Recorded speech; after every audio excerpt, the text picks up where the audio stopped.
અમરેલી પત્રકાર એકતા પરિષદ દ્વારા 150 કરતાં વધારે પત્રકારોએ કલેક્ટરને આવેદનપત્ર પાઠવ્યું।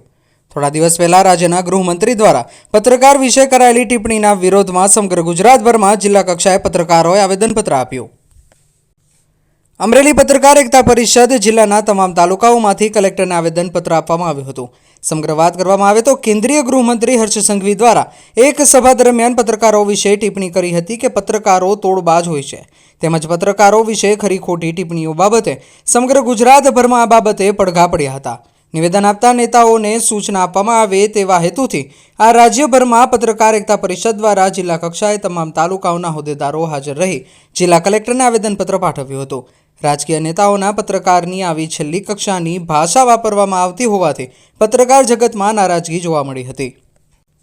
ફરી ક્યારે આવા પ્રકારની નીચલી કક્ષાની રાજનીતિ કરવા માટે પત્રકારોને નીચા દેખાડવામાં ન આવે તેના માટે રાજ્યભરમાં જિલ્લા કક્ષાએ આવેદનપત્ર પાઠવી પત્રકારોની આ વાત સરકાર સુધી પહોંચે તેવી જિલ્લા કલેક્ટરને રજૂઆત કરવામાં આવી હતી।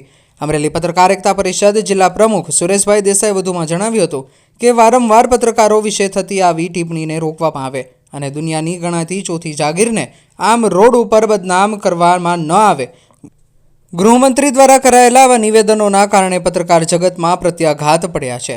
ફરી ક્યારે આવી ઘટનાઓ ન બને તે માટે પણ જિલ્લા પ્રમુખ સુરેશભાઈ દેસાઈએ કલેક્ટરના માધ્યમથી સરકાર સુધી રજૂઆત કરી છે।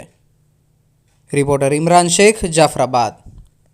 રાજ્યના ગૃહમંત્રી દ્વારા પત્રકારો તોડબાજ છે, પત્રકારો ક્યાંક ને ક્યાંક કૌભાંડમાં સંડોવાયેલા છે એવું એક નિવેદન બહાર પાડવામાં આવ્યું હતું। એમના દ્વારા એક નિવેદન આપવામાં આવ્યું હતું, જે નિવેદનના સમગ્ર ગુજરાતની અંદર ઘેરા પડઘાઓ પડ્યા હતા અને સમગ્ર ગુજરાતના પત્રકારો દ્વારા આજે જિલ્લા મથકે કલેક્ટરશ્રીને આવેદનપત્ર આપી અને રાજકીય આગેવાનો આવા પત્રકારો વિરુદ્ધ બેફામ નિવેદનો ન કરે, ભવિષ્યમાં પણ કોઈ પત્રકારોનું ક્યાંય અપમાન ન થાય એવી તકેદારી રાખવા માટે આજે આવેદનપત્ર પાઠવવામાં આવ્યું છે।